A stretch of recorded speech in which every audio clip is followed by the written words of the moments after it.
Hello everyone, I'm Brian. Today I'm reacting to KL Rahul in conversation with Sadhguru. Rahul, I hope I'm saying that correctly. So anyways, I don't know anything about this, let's go and get started. Let's say the villages around run out of water. You think they're just going to sit there and die? All studies clearly point out towards a serious water strife, but the important action that is needed right now is this, that we need to raise 72 crore saplings in the next 4 years.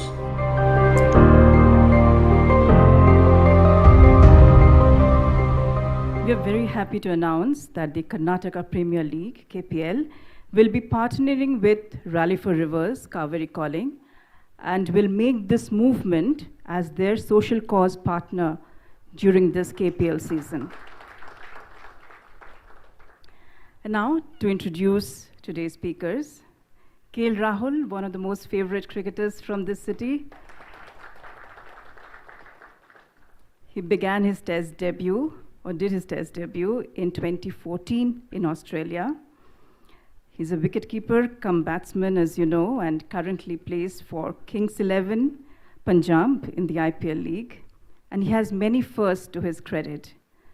He became the first Indian to score a century on one-day international debut. Rahul has also set the record for the fastest Indian batsman, or fastest batsman to have scored centuries in all three formats in just 20 innings. And Sadhguru is one of the leading batsmen of the country, now batting strongly for the environmental causes, perhaps the only light that we have. Before I invite the speakers onto the stage, so today the conversation between Sadhguru and Rahul will last for about an hour, after which you will have an opportunity to pose your questions for the next 30 minutes. Thank you, and with that I invite Sadhguru and Rahul onto the stage.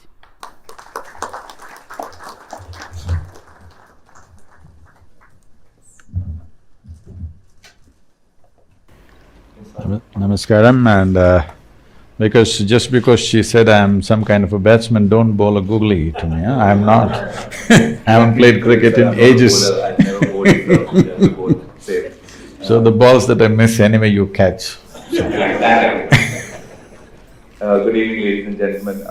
So first want to say it's a huge honor to be here on stage with you. We all know what a big youth inspiration you are, and the things you're doing for the environment is just inspiring all of us. And I was just telling your colleagues that I've read your book, and I've been trying to, at least I'm trying to do little things, and just a huge inspiration. And I'll focus back to what we're here today for. So happy that you started this campaign to help River Kaveri, and just want to ask you, how big a responsibility is it to revive a river, and how do you plan on doing it single-handedly? Definitely I'm not planning single-handedly. The reason why we are doing many things, and including this, is without a large-scale people's involvement, this is not going to happen. This is not a single-ended job. This is not just my work or your work or somebody else who's here. This is a generational work. As a generation of people, we have taken the largest bite out of this planet. Never before another generation has consumed as much as we have. So, I'm just thinking, before I fall dead, let's fix it to whatever extent we can so that future generations don't look back and see we were the most irresponsible generation ever. In a way we are, unfortunately. Because the way I saw Kaveri 50 years ago, or let's put it this way, the way the previous generations gave Kaveri to us and how it is today, if we hand it over like this means we are a disastrous generation. So I want to see that we are not a disastrous generation. We will fix it to whatever extent we can. Nobody should say we have not done what we should have done. Because in our lives, if we do not do what we cannot do, there is no problem. But if we do not do what we can do, we are a disaster. So I don't want to be that disaster. I want to ensure none of these people, the people of this generation are not a disaster, that we will do everything we can do. And how do you…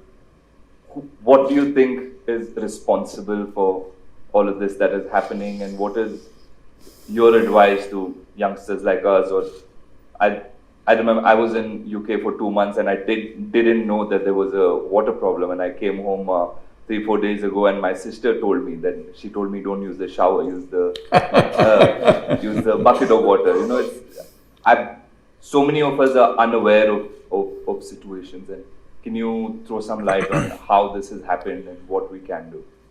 I'm guessing there's just no water going into the houses. They have to use buckets of water, like maybe collect rainwater and stuff. This is something I'm very much familiar with. You don't, in where I'm born, you don't drink the faucet water. Well, unless you live there and drank it long enough, you're probably pretty immune to the stuff that's in the water. But yeah, that's I don't trust me. I'm very familiar with taking showers in buckets, or not in buckets, but using buckets. But I'm sorry. So I'm just assuming that it's not the fact that the water is dirty. Obviously, it's just that there's water shortage that you have to use a bucket. I don't know what the situation is. There is no one agency or one force or one person to blame. It is just that fundamentally it's ignorance. The most basic ignorance about rivers is people think river is a source of water, or a well is a source of water, or a pond or a lake is a source of water. In a tropical country, it is not a source of water, it is only a destination for water. There is only one source of water for us, which is the monsoon rain. That's the only place from where water is coming. So the rain that comes down, which normally happens to us in this country, somewhere between 45 to 60 days maximum in a year, rain pours down on us. A huge volume of water comes down. When this comes down, our ability to hold it in the soil will determine how many days in a year will the rivers flow. If we hold it, then it flows 365 days. If we do not hold it, it will run away within the next 50 or 100 days, and that's why it's going dry right now. So what allows us to hold the water? The only and only thing is vegetation. There is no rocket science to this. This has been my main mission across the world, including United Nations, our government, central government, all the states.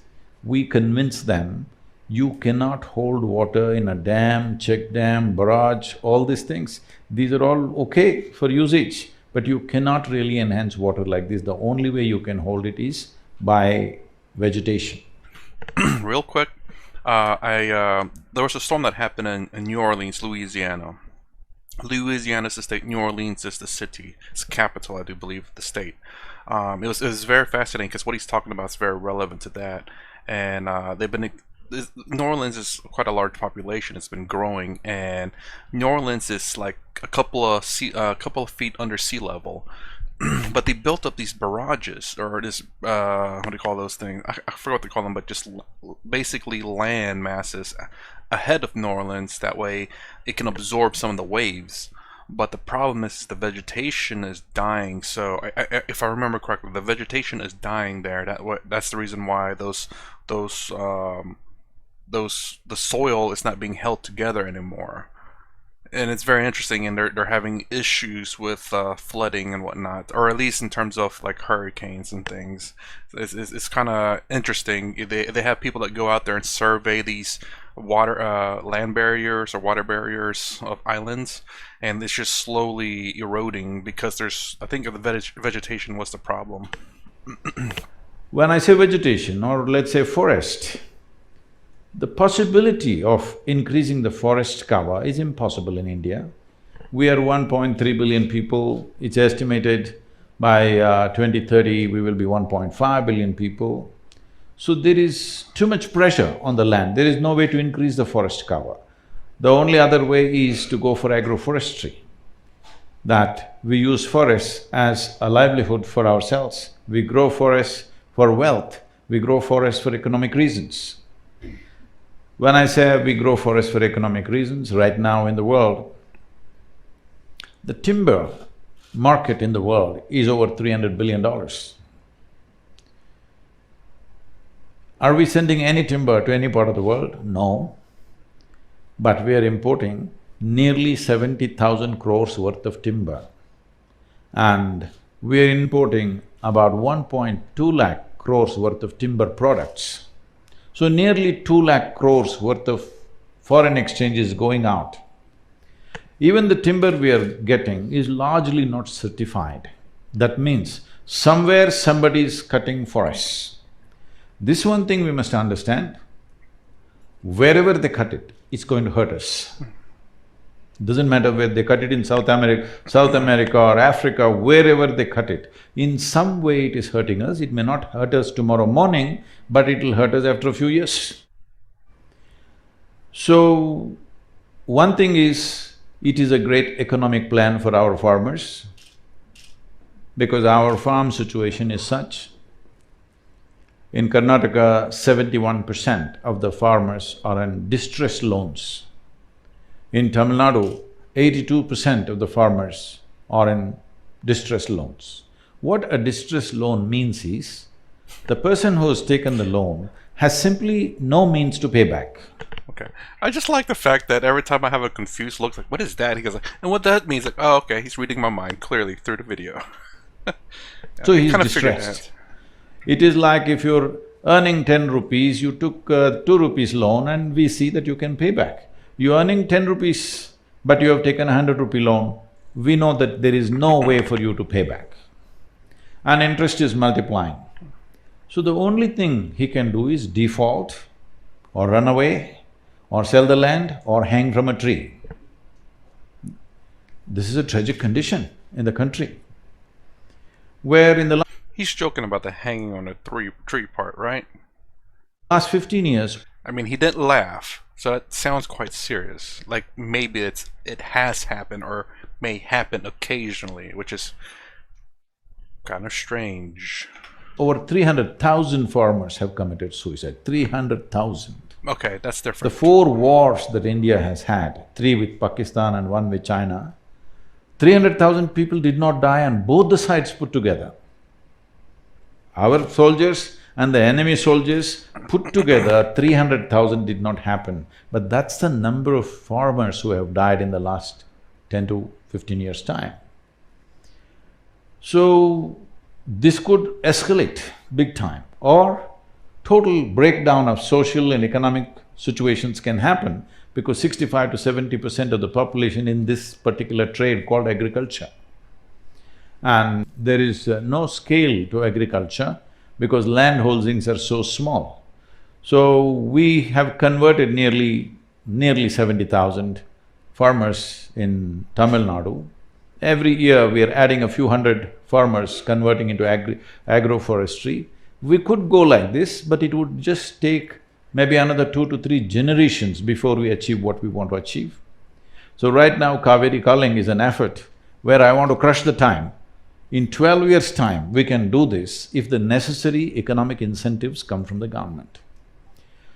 To one part, till we achieve 50% success, if there is economic incentive, after that even that will not be necessary because people will see how beneficial it is. On an average in Karnataka, they're earning 44,000 per hectare per year. In Tamil Nadu, they're earning around 46 to 48,000. But within the first 5 years, the first 5-year average is 3.2 lakhs per hectare. This is what the agroforestry people are earning. In the first 10 years, it's 4.6 lakhs per hectare. In 15 years' time, it is 13 lakhs per hectare. This is how they're earning.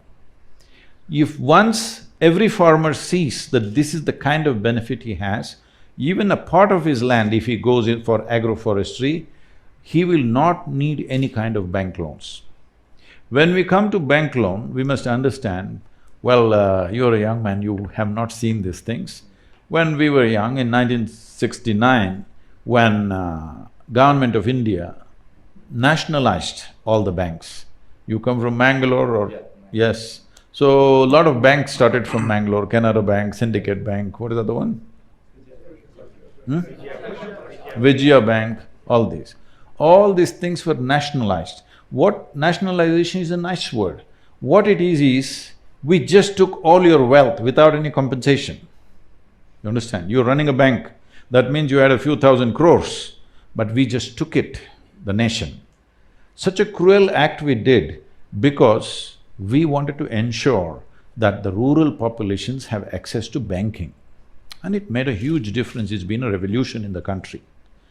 But now what is happening is, the solution that we have for farmers' distressed loans is, whenever the election is coming, every state is going about saying, no need to pay back the loan. See, it's very simple. If I give you 100 rupees and somebody comes and says, you don't have to pay him back. You'll vote All for right, I him. lost my 100 rupees. Next time, even if you say I'm dying, I will not give you 10 rupees. All right. Yes or no? Hello? Is this not the way society will work? If it is assured that you're not going to pay me back, Oh, even if you never mind. say it is the most dire emergency, I'm not going to give you a rupee anyway. This is what is happening once again. Once again, we're pushing the farmer back into the moneylender's hand, where the interest rate is 60 to 70% per annum. This is a clear death knell for the farmer if he falls back into the hands of the moneylenders once again from proper banking.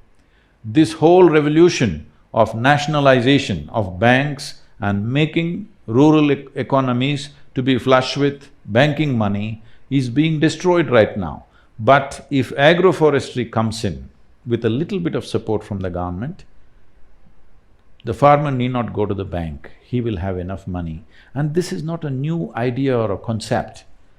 If those of you who are old enough, you're old as… Sorry about the comment earlier. I misheard him. But I think there was some kind of promise with Joe Biden about forgiving student loans, and I think I hear a lot of people voted for him for that. You know, forgiving student loans, and also in exchange to like maybe 10,000 forgiveness, and then maybe none. A lot of people, if I remember correctly, and if I'm hearing correctly, and a lot of people are upset about that. And then a lot of people on the right were saying that, oh man, you know, would they forgive? Like, they basically ask these questions to these students, like, you know, oh, will you forgive credit card loans, basically? And it's like, no, credit card loans are your responsibility. It's like, well, what about your student loans? You took that out on your own free will, and kind of, they're like, I see what you're saying. And I thought that's what maybe they're saying, like during election time, they kind of, maybe the officials will kind of bribe the people who have debt by saying, hey, if you elect me into office, I'll forgive your debt. But I misheard. Shiva, you're old. You've been around all the time, since I was born. So, people know that in southern India, in any agricultural land, always there were minimum 25 to 50 trees, always, at least on the boundary. Actually, in Karnataka, I have seen people used to name the trees after their daughter, their son and whatever, because when this tree grows up, this was generally planted when the child is born, and this is named after the girl. When this girl grows up and she needs to marry, she's 18, 20 years of age, now this tree is ripe. If I cut this tree, her marriage is taken care of. Those days, I know, 8 to 10,000 rupees they get out of a tree, marriage is taken care of. Son wants to go to the university, his thing is taken care of. So this was the economy of the rural places. I know this very well because at that time I was on the farm, I was actually in agriculture. About 40 years ago, massive usage of chemical fertilizers started. I have seen this, agents from fertilizer industries coming and campaigning, you have to remove the trees, because the trees are sucking out all the fertilizer. it will not go to your crops, the trees are taking away because of their aggressive root system. So crores of trees across Karnataka was felled. Today, if you fly from Bangalore to Delhi, every 5 minutes you look down, it's a brown desert that you see, except Western Ghats. Rest is just one brown desert from here to Delhi all the way, yes or no? What is our plan for this country? Because you can only retain monsoon water. See, we are trying to do things as European countries or North America does. We must understand, they have glacial water, they have snow, water coming from snow. Snow sits for 2 feet, next 2 months it slowly melts and make sure it percolates. Our water is not like that, it comes in a downpour. If you don't have vegetation, it'll just run away, not just run away, it'll take the topsoil and run away. That's what is happening right now. So Kaveri is not even touching the ocean for 6.5 to 7 months in Tamil Nadu.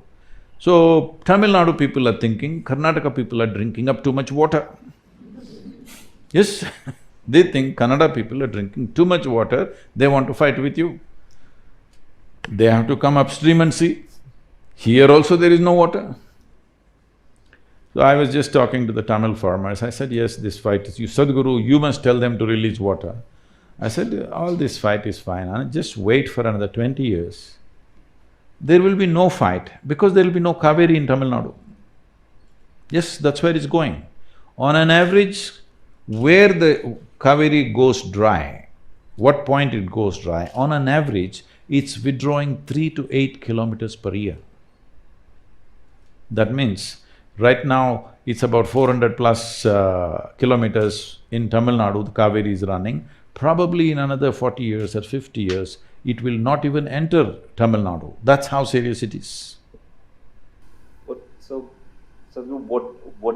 I'll go back to your thing about farmers, and you spoke about loans and things. I just want to ask, what can a common man do to help farmers? Or if I'm not a banker, but if I want to go with a set of friends and help the farmers, what do I do?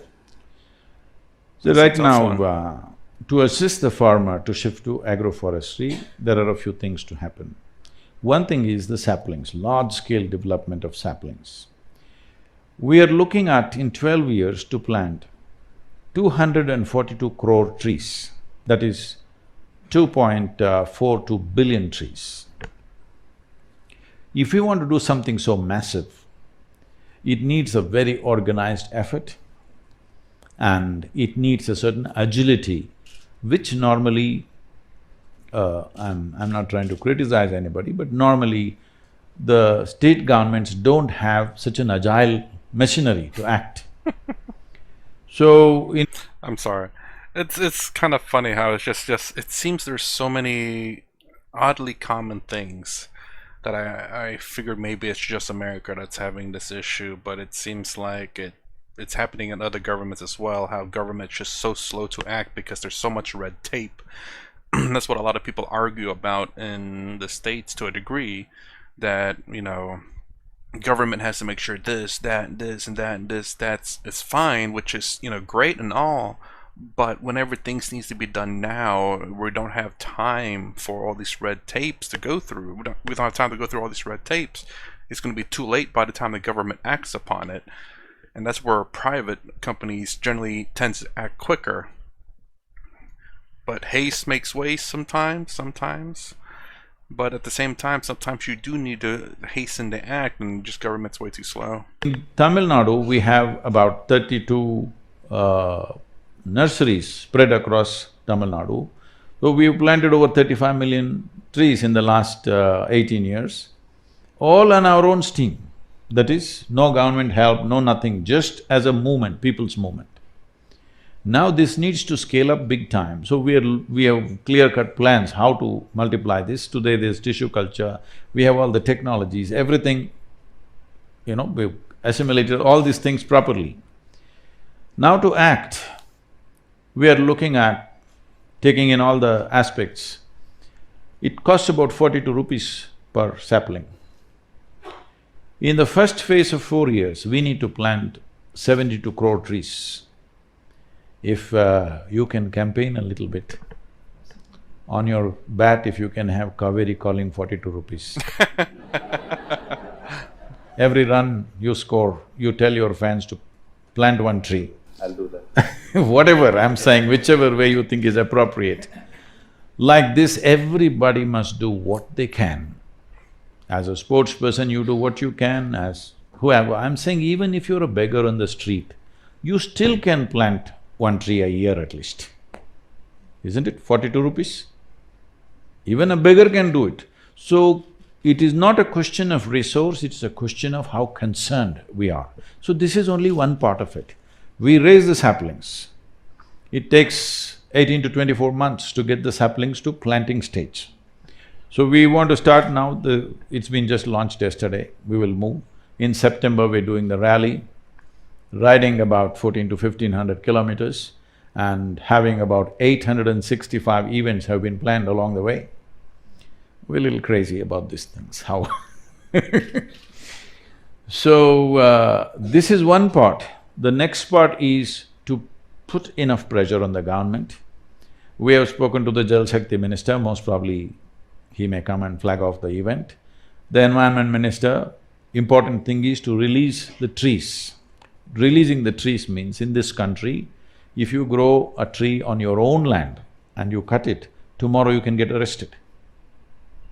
Okay? Oh, wow. You grow a tree in your land and you cut it in your land, you go to rest. That's a bit much, that is a bit much. Again, this is where I disagree to a degree.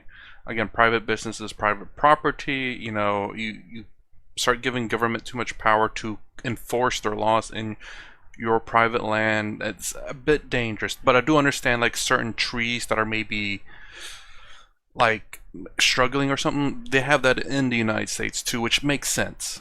Like obviously if it's a very common tree, it's not endangered or anything, come on. But if it is an endangered tree, I completely understand. And if there may be endangered animals living in the tree, I can also understand that, because I do know I've heard of laws where if there's an endangered animal living in that tree, you cannot touch that tree, which makes sense.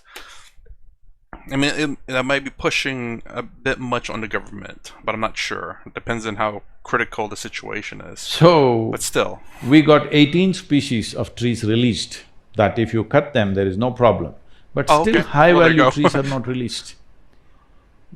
I'm saying, I've put this to the central government, the laws should become like this. Right now, there are laws. These are British-made laws. You know the English.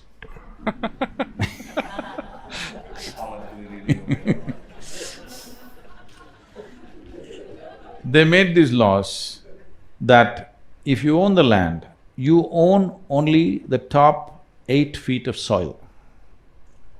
Beneath that, it belongs to the government. So most people do not know this, the water in your well actually belongs to the government. Today, Tamil Nadu is exercising this right. They're saying if you want to hit a bore well, you need government permission. You cannot dig a well in your land as you feel. You have to take a license, otherwise they will not let you take the groundwater because it belongs to the government. I'm pushing for a law, anything that's in my land should belong to me. If I hit water, oil, gold, diamond, whatever the hell is there in my land should belong to me. It should belong to the farmer. So if I'm doing badly, it belongs to me. If I do well, it belongs to you. What kind of law is this? So, only if we hit some civilizational aspects, let's say I'm digging and I found Manjadaro in my land, then you can come and take it. Any wealth must belong to me. You can tax it, but you can't take it, isn't it? That's what tax is. Technically speaking, kinda, I suppose. It depends on how your view on taxes are, but it certainly does feel that way. You should not be able to take it, but right now that's how it is. So we're pushing for laws like this. Above all trees, whatever I grow, as I cut my paddy or sugarcane or whatever else, similarly whatever else I grow, I must be able to cut it. Right now, we've been talking to various governments and these funny things are happening. I was talking to one of the chief ministers And I said, this kind of laws must go. So he said, I don't think there's a law like that. I said, please ask your forest minister or secretary. So he called the forest secretary and he put it on the… Speaker. the speaker phone. And he asked, like this, is there a law like this? He said, no, no, no, there is no law against cutting the tree. Then he says, no law. I said, is it true?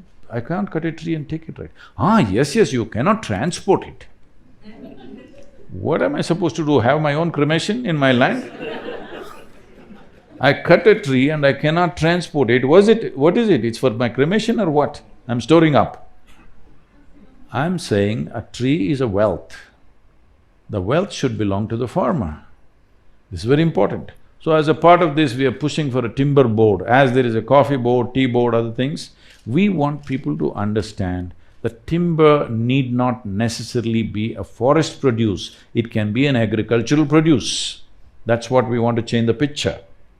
It's kind of strange because I hear my mom saying something about similar to that in our country, where you can't transport trees, and I don't think you can even cut down your own trees, if I remember correctly, which is really kind of strange. I mean, again, certain exceptions to the rules. If the tree is like, it's an endangered tree, it's a special kind of species of a tree, that's understandable. And if there's an endangered animal in that tree, you have to wait until that endangered animal leaves, then you can cut it down. That makes sense. But common trees or trees that have no animals in it, that's a whole different story. On your property and your property alone. Sadhguru, we know with Kaveri depleting, it is going to cause a lot of problems for Karnataka and Tamil Nadu for sure. But why would a different state want to help? You're helping your entire People country. I'm sure people do think like that. It's Yes, your yes. troubles you face it. Why do we have to help you? But we must understand this, that this is not just Kaveri's problem. Krishna has depleted over 77%. Godavari has depleted over 42%. Narmada has depleted over 60%. Ganga has depleted over 37% or so. So it is not one state's problem or two states' problem. It is all over the place.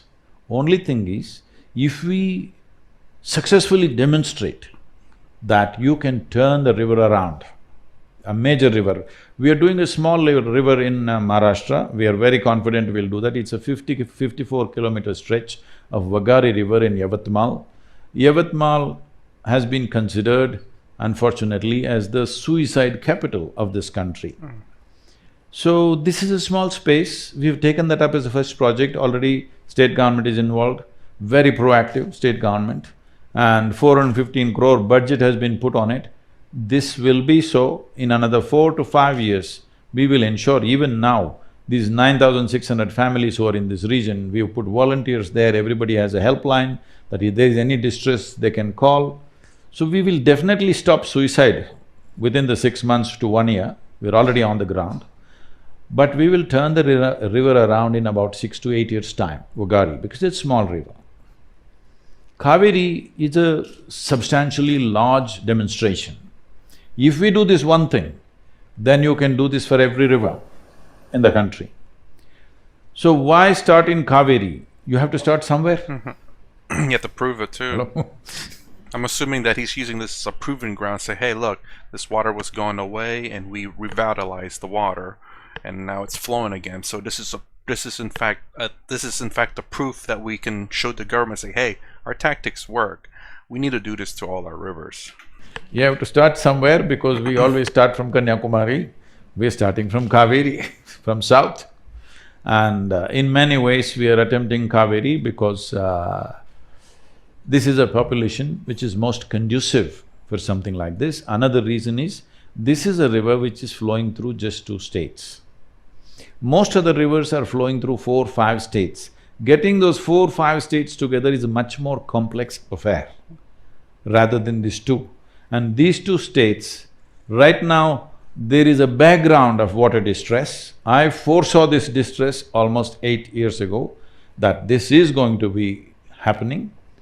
And because there is such a distress, both in Chennai and Bangalore is getting there rapidly, I think it'll be a successful process here than anywhere else, because you still can't talk to other cities. You must understand this, water distress is not today. If you've seen old movies, you will see the women folk are carrying a pot or a bindige, and walking, and of course the hero will go romance, sing songs around her, everything. It's all right for the actress because she's carrying an empty pot.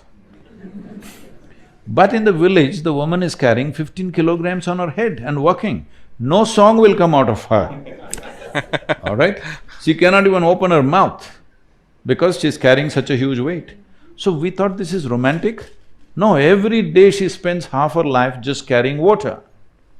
So in Tamil Nadu, it is very popular in the culture, they'll say if something really nasty is happening in a home or anywhere, they say this is like Kolai Sunday.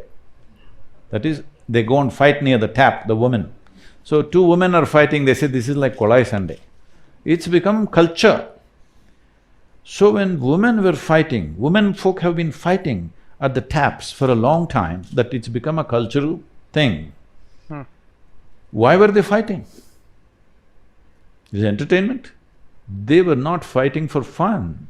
Every day they have to go and stand near the tap, there's a long queue. Not enough water. But the damn tap is wet only for half an hour, 1 hour. If it gets over, you have to fight and jump the queue somehow.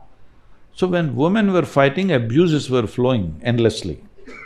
Now men have entered the scene because the situation has become more dire. Once men enter, deaths are happening, they're killing each other. Naturally, women were doing verbal fights, now physical fights are happening. You heard one death happened in Tamil Nadu, many fights, physical fights have happened. In UP, a pregnant woman was killed just 4 days ago. Because men are entering the fight now. Now killings will happen. It's not far away when this can happen large scale, because you must see, if we fail to rejuvenate this soil and this water, the civil strife that is waiting on our hands is big. It doesn't matter, cricketers, IPL has grown big, spiritual process is happening, businesses are happening, IT revolution is happening in Bangalore city. Well, in tomorrow, our scientists are putting a moon probe, all this is fantastic. But once water becomes a serious issue, the civil strife is going to pull all these damn things down.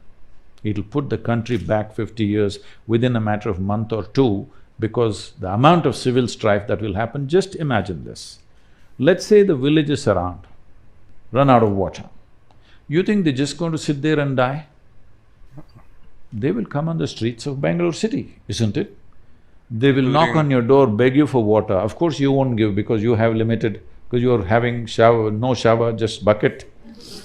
You won't give water. Then they will break down your door. Yes, they will. Let's not underestimate this. This is not to paint a doomsday picture, because the depletion that is happening at the rate at which it is happening, all studies clearly point out towards a serious water strife. Water strife will naturally transform itself into a civil strife.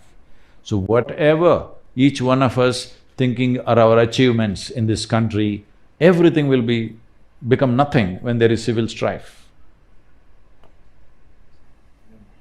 I do remember, again, these are, I think, sci-fi movies and stuff talking about how maybe not the next war, but a war is going to be about natural resources. And I was just thinking, if Sadhguru is successful, and just imagine if India ends up planting a whole bunch of trees and forestry, and it becomes a very lush country, and every other country has ignored their portion, in which their country becomes barren. Could you imagine now a lot of people, kind of like in what's going on with in Mexico and in North America, it's not necessarily a resource per se, but it's more opportunities and jobs where people are trying to cross the border illegally just to get jobs to work, to pay and feed their family. And could you imagine now if the rest of Asia ends up ignoring, the issues with the land, and Sadhguru becomes successful, then everyone's going to start trying to come into India because of just resources, water, farming lands as well. And that's one thing I do kind of am curious about in the United States, because again, United States is a lot of quick fix type things, and using all these chemicals and stuff in the soil, and I just don't know. I'm hoping that's helping and not hurting the land, because once you destroy the land, that's it. It takes a while for it to recover. I'm sure. I mean, if you leave it alone, eventually, hopefully, it will recover on its own. But the more damage has occurred to it, the longer it takes for it to recover. And as population grows, you need more food. Right now, I hear that United States actually, or just food in general in the United States, there's a lot of food, a lot of excess food that we're throwing away just because we have so much of it. I wonder how long that's going to last. You just spoke about cricket, so my mind is stuck there only. KPL has joined hands with. Wonderful, thank you very much. Calling Kaveri, and I'm so happy that they've taken this step. How do you think KPL or cricket or players from Karnataka will help in this cause? Show awareness. As I said, Support. the most important thing is awareness and support for the Oh God. plantations. We are Oops. pushing with the governments to… I swear I didn't watch this. I always react. If I've seen it, I will say I watched it. But no, called it. give subsidies It's for the kinda plantations obvious. to happen, which is very easily doable because no extra or new budget is needed. The existing schemes that are there, little reallocation, there is enough money already there for that. But if we depend on the government to raise these crores of saplings that we need, it's not going to happen. We want to use people, farmers, as an economic activity, that this will become an enterprise for many farmers that we will train to do this, that they will not only raise the saplings, they will be knowledgeable enough with producing videos, how to do agroforestry. There's a whole science to it, how to do it. So we will educate large number of farmers who will start small enterprises of their own, in their own land, like 5 acres, 10 acres, they can raise thousands of saplings, and this will become an economic process for them. So the most important thing that cricket can do is, because It's quite popular. the only two things which have huge reach in the country is cricket and cinema, probably. Cinema has too many languages, so it is limited to states. Cricket is national, totally, across all boundaries, and just anywhere it will work. So cricketers have a tremendous responsibility and role to play. How you want to do it, I don't want to prescribe to you, but the important action that is needed right now is this, that we need to raise 72 crore saplings in the next 4 years. 4 years this plantation must happen, means in 2 years we must raise, in 4 years the plantation must be over. Then only the 12-year plan that we have, we will go by that. See, at this stage in my life, 12-year plan is not a good plan. But I've taken this, don't make it 20 years, please make it 12 years. So that the last part of my life I can golf around a little bit and goof around also a little bit. Let's talk about that, Sadhguru. I know you love riding bikes. I saw the video, you like to play a bit of golf, and you were talking to me backstage. You said how much you like cricket, but you don't get too much time to watch it. But I think you should go in the middle and hit a few balls on the KPL. That's great, honestly, if you can invite him out to a game just to say, hey, we invited Sadhguru out here for rallying for rivers, just to make people aware of the situation. Kind of like in the US, where they invite guests and to throw the first pitch. Could be a great just way to promote his cause, you know? It's like golf, but the ball's coming at a… That's what, see, that's what… See, I never took a lesson in golf, nor have I ever been to a driving range, but I have a handicap of 9. I don't know what that means. So I people never- say, I don't know. Sadhguru, how's this? How do you do this? So I say, see, when I was young, I played hockey, cricket, football, this, that. There, for 22 people, there was only one ball. Oh. All the guys were trying to grab the ball. Here I have my own ball. And there it was a fast-moving ball. Here the damn thing is sitting. I can hit it. But I've played a little golf too, but it's hard. I don't mind the ball. Like reacting to the ball is easier than doing something to a ball that is stationary. See, sitting ball hitting becomes difficult because It's very you're technical. juggling too many balls in your head. I'm juggling nothing. So I hit the damn ball.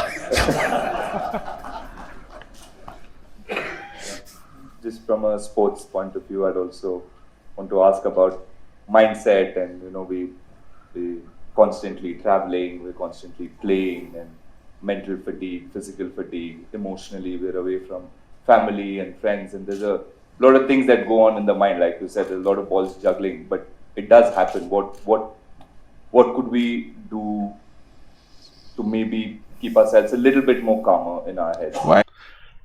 I will actually pause right there because I have a feeling that is actually quite a long segment. Luckily enough, it's segmented off. So we will do that in the next one. So that's my reaction to art, well, at least the first part. I don't know how many parts it's going to be, maybe 3 or 4. So anyway, that's the first part of KL Rahul in conversation with Sadhguru. If you like my content, please consider subscribe, thumbs up, thumbs down below. Thanks for watching. I'll see you in the next vid.